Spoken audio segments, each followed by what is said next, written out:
नमस्कार, आप सभी का स्वागत करता हूं अपने YouTube चैनल सुरेंद्र सिंह बोरा में। पूरे देश के प्राथमिक शिक्षक भर्ती से बीएड को नकारने के बाद भी एनसीटी खामोश है। एनसीटी द्वारा पहले अपनी की गई घोषणाओं पर क्यों बरकरार नहीं है, उसका आज आपको जीते जागता उदाहरण दिखाएंगे। और क्यों जो है कि एनसीटी अपनी बात से मुकर रही है, क्यों एनसीटी इस चीज़ को अलाउड करती है और फिर क्यों इससे डिनाई करती है, क्यों एनसीटी इतना बड़ा धोखा पूरे देश के साथ करे, देश के सभी राज्यों के अभ्यर्थियों के साथ इतना बड़ा धोखा क्यों हुआ। क्योंकि कोई भी एनसीटी के ऊपर एक्शन लेने वाला नहीं है।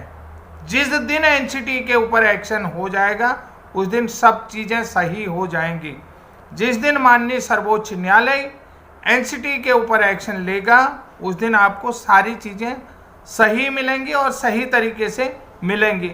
कुल मिलाकर के देखिए, गुमराह करने वाले प्रसार सामग्री के तहत भी एनसीटी के ऊपर कार्रवाई हो सकती है। जैसा कि आप सभी लोग जानते हैं कि जो उन्होंने एनआईओएस डीएलएड करवाया, जिसमें माननीय प्रधानमंत्री जी की फ़ोटो छापी, और एनआईओएस ब्रिज कोर्स करवाया, ये बीएड ब्रिज कोर्स करवाया, इनमें प्रसार संबंधित सरकारी पैसे का दुरुपयोग कराया गया कि उसमें कितना पैसे का दुरुपयोग हुआ है, इन सारी चीज़ों को हम जानकारी के माध्यम से लेना चाहेंगे और पूछेंगे कि इस प्रसार सामग्री में विभाग का कितना पैसा खर्च हुआ है। तो साथियों, आज बात करते हैं एनसीटी के एक ऐसे ही अविश्वसनीय खुलासा जिस पर आप विश्वास नहीं कर सकते हैं, यकीन नहीं कर सकते हैं। ऐसा जो है कि आरटीआई लगाया था श्री विश्वजीत रॉय ने, जो बंगाल से हैं, जिन्होंने 9 फरवरी 2021 को ये सूचना अधिकार प्राप्त किया है। इस सूचना अधिकार में एनसीटी ने क्या कहा था, देखते हैं। बीएड ब्रिज कोर्स के संबंध में एनसीटी कार्यालय से बंगाल के ब्रिज कोर्स अभ्यर्थियों की तरफ से कुछ महत्वपूर्ण जानकारियां मांगी गई। इसके जवाब में एनसीटी द्वारा क्या प्रत्युत्तर दिया गया है, उसके विषय में आज के वीडियो के माध्यम से आप जानेंगे कि क्यों एनसीटी बार बार अपनी तरफ से गोलमोल जवाब दे रही है, या जो है कि एनसीटी की तरफ से गोलमोल जवाब दिया जा रहा है। महत्वपूर्ण प्रश्नों के तहत जो भी जानकारी चाहिए गई है एनसीटी से, देखते हैं उन प्रश्नों में क्या उत्तर आता है।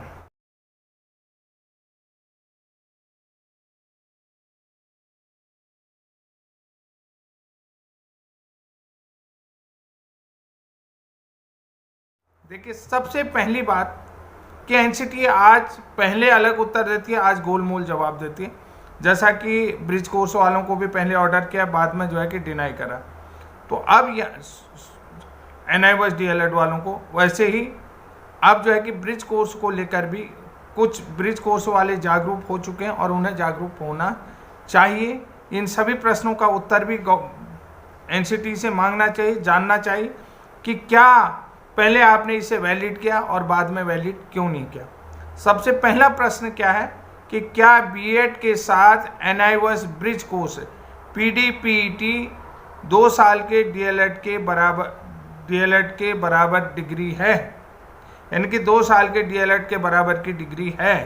ये पूछ रहा है कि BEd is equivalent 2 year DElEd degree, यानी कि जो है कि 2 ईयर डिग्री जो है ब्रिज कोर्स के साथ बीएड क्या द्विवर्षीय डीएलएड के इक्वल है।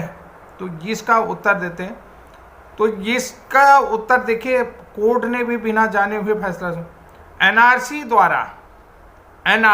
द्वारा कि जो एनसीटी की सेंट्रल कमेटी होती है एनआरसी, जहां पर हर रीजनल ऑफिस के प्रतिनिधि होते हैं, हर रीजनल जो भी एनसीटी के जो रीजनल बॉडी होते हैं, चाहे ईस्ट हो, वेस्ट हो, नॉर्थ हो, साउथ हो, एनआरसी द्वारा एनआईओएस पीडीपीटी को जारी आदेश दिनांक 22 सितंबर 2017 की प्रति इसके संलग्न 84 है, जो स्वव्याख्यात्मक है, यानी कि जो स्वयं की घोषणा करता है।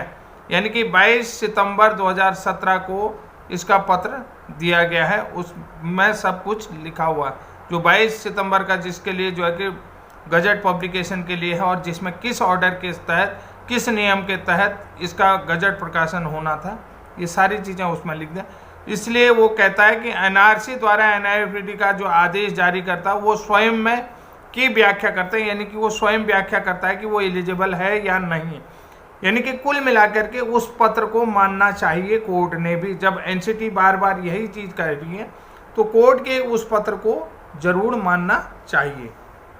अब दूसरी बात है, दूसरा क्वेश्चन ये होता है, क्या मैं इस डिग्री के साथ 1 से 5 तक प्राथमिक टीईटी दे सकता हूं, और क्या मैं प्राथमिक शिक्षक के लिए पात्र हूं, यानी प्राथमिक शिक्षक बनने के लिए पात्र हूं। Do I eligible for primary teacher? तो इसके उत्तर में एनसीटी ने कहा कि हाँ, आप प्राइमरी टीचर बन सकते हैं। किसके साथ? बीएड ब्रिज कोर्स डिग्री के साथ। आज जो है कि बीएड ब्रिज कोर्स के लिए चाहे उत्तराखंड सरकार हो या किसी भी स्टेट की सरकार है, वो जो है कि बार बार इस चीज़ से मुकर रही है। ये एनसीटी ने आरटीआई में खुलासा किया है कि इस डिग्री के साथ आप प्राइमरी टीचर बन सकते हैं, और आज एनसीटी क्यों इसमें स्पष्ट जवाब नहीं दे रही है? ये चीज़ देना चाहिए बार बार कि यहाँ पर स्पष्ट करता है ये पत्र जो है कि एनसीटी ने जो आरटीआई के माध्यम से जो उत्तर दिया है तो वो स्पष्ट करता है। और दूसरा जो तीसरा क्वेश्चन क्या है कि क्या पीडीपीटी डिग्री पश्चिम बंगाल के राज्य के लिए स्वीकार्य है? तो इस क्वेश्चन का उत्तर वही है कि एनआरसी द्वारा एनआईओएस पीडीपीटी का जारी आदेश 22 सितंबर 2017 को देखें, और उसका संलग्न पत्र जो है वो स्वयं की व्याख्या करता है। तो साथियों, ये महत्वपूर्ण जानकारी आपने देख ली है, और इस महत्वपूर्ण जानकारी में एनसीटी इस बात को स्वीकारती है कि ब्रिज कोर्स वाले बिना किसी विवाद के जो है कि प्राइमरी टीचर बन सकते हैं। ये बात एनसीटी अपने पत्र के माध्यम से पहले ही खुलासा कर चुकी है। तो अगर कहीं पर कोई दिक्कत है तो उसके लिए आप एनसीटी को पार्टी बना सकते हैं, इस लेटर की कॉपी लगा सकते हैं। ये सारी चीज़ें आपको जानना जरूरी है, और इसका उत्तर एनसीटी से लेना चाहिए कि वर्तमान में ऐसी सिचुएशन क्यों हुई, कि क्यों एनसीटी अपनी बातों से अब बार बार मुकर रही है, बार बार जो है कि इस चीज़ को डिनाई कर रही है। तो साथियों, आज का ये महत्वपूर्ण वीडियो, इस महत्वपूर्ण वीडियो को पूरे देश में जो है कि शेयर करें, और जो है कि पूरे देश तक पहुंचाएं कि हर व्यक्ति तक, जो भी व्यक्ति एनआईओएस डीएलएड वाला हो या एनआईओएस ब्रिज कोर्स वाला, उस व्यक्ति तक पहुंचाने का काम आपका है, पूरे देश का है। पूरे देश के हर व्यक्ति तक ये वीडियो पहुंचना चाहिए कि एनसीटी बार बार ऐसा जो है कि आंख मिचौली क्यों खेल रही, कभी हाँ कभी ना, कभी हाँ कभी ना क्यों कर रही है। तो इस बात को आपने पूरे व्यक्ति तक ये वीडियो पहुंचाना है। इसके लिए आज के लिए इतना ही। तब तक के लिए जय हिंद, जय उत्तराखंड।